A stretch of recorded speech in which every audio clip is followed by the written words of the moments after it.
आज ही Doubtnut app download करें। Doubtnut पर होगा अब आपके सभी मैथ्स, केमिस्ट्री, फिजिक्स और बायोलॉजी डाउट्स का सफाया। बस अपने क्वेश्चन की फोटो खींचो, उसे क्रॉप करो और तुरंत वीडियो सोल्यूशन पाओ। Download now. तो सवाल यहाँ पे कह रहा है what are the effects of hypothyroidism observed during pregnancy on the development and maturation of a growing baby।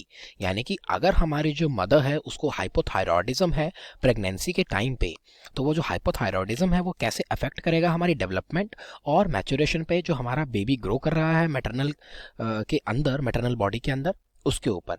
सबसे पहले ये टर्म इंट्रोड्यूस करवा लेना चाहता हूँ आपके पास में, जो कह रहा है हाइपोथायरॉयडिज्म। हाइपो का मतलब होता है अंडर, हाँ जी, और थायरॉयडिज्म का मतलब थायरॉयड ग्लैंड से ये रिलेटेड है। यानी कि इस टर्म को मैं सिंपल वे में लिखूं तो ये हो सकती है मेरी अंडर एक्टिव थायरॉयड ग्लैंड। ये जो थायरॉयड ग्लैंड होता है ये हमारे कहाँ पे, ये हमारी नेक पे सिचुएटेड होता है, और इसका जो काम होता है वो बेसिकली ये रहता है कि ये रिलीज करता है हमारे हार्मोन T3 और T4 को। हाँ जी, दो हार्मोन इससे रिलीज किए जाते हैं हमारे T3 और T4, जो कि हमारी बॉडी में मेटाबॉलिज्म को बनाए रखते हैं बराबर। ये तो मेरी बात होगी थायरॉयड ग्लैंड के उसके सिक्रीशन की। हाइपोथायरॉयडिज्म क्या होता है, जहाँ पे जो हमारी सिक्रीशन है यानी कि T3 या T4 की जो सिक्रीशन है वो रिड्यूस हो जाती है। हाँ जी, रिड्यूस सिक्रीशन यानी कि अंडर एक्टिव थायरॉयड ग्लैंड को ही हम क्या कंडीशन बोलते हैं, हाइपोथायरॉयडिज्म। तो अब ये कह रहा है जो हाइपोथायरॉयडिज्म है वो मदर को हो चुका है प्रेगनेंसी के दौरान, तो क्या इफेक्ट पड़ेगा हमारे ग्रोइंग बेबी पे।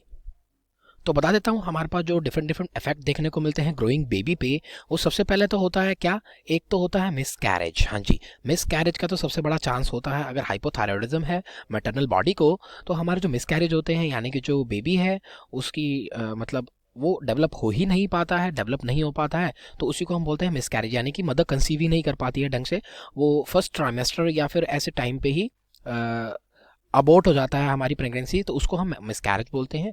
और साथ ही साथ हमें क्या देखने को मिलता है, अगर बेबी हमारा डेवलप हो रहा है तो उसकी जो ग्रोथ होती है वो होती है स्टंटेड, यानी कि जो उसकी ग्रोथ है वो एप्रोप्रिएट रेट पे नहीं होती है, काफ़ी ज़्यादा स्लो होती है, और ऐसा भी हो सकता है कि कुछ ग्रो हो ना हो। साथ ही साथ हमें देखने को मिलती है मेंटल रिटार्डेशन। हाँ जी, जो ब्रेन है वो हमारा डेवलप नहीं हो पाता है ढंग से, जिसकी वजह से जो चाइल्ड अगर बर्थ लेगा वो मेंटल रिटार्डेड होगा।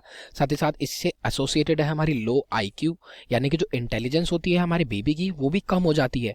और ये मेंटल रिटार्डेड है अगर एक बेबी, तो उसका IQ भी हम लगा सकते हैं कि थोड़ा कम ही होगा, ऑल्दो जरूरी नहीं है, बट कई बार देखा गया है जो IQ है वो कम हो जाता है अगर हमारा मेंटल रिटार्डेड है कोई चाइल्ड तो। साथ ही साथ जो उसकी स्किन होगी वो भी अंडर डेवलप्ड रहती है।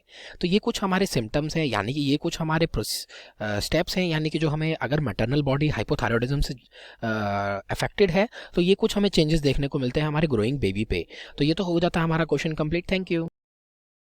क्लास 6 से 12 से लेके नीट, IIT, JEE मेंस और एडवांस के लेवल तक 10 मिलियन से ज्यादा स्टूडेंट्स का भरोसा। आज ही डाउनलोड करें डाउटनेट ऐप या व्हाट्सएप कीजिए अपने डाउट्स 8400 400 400 पर।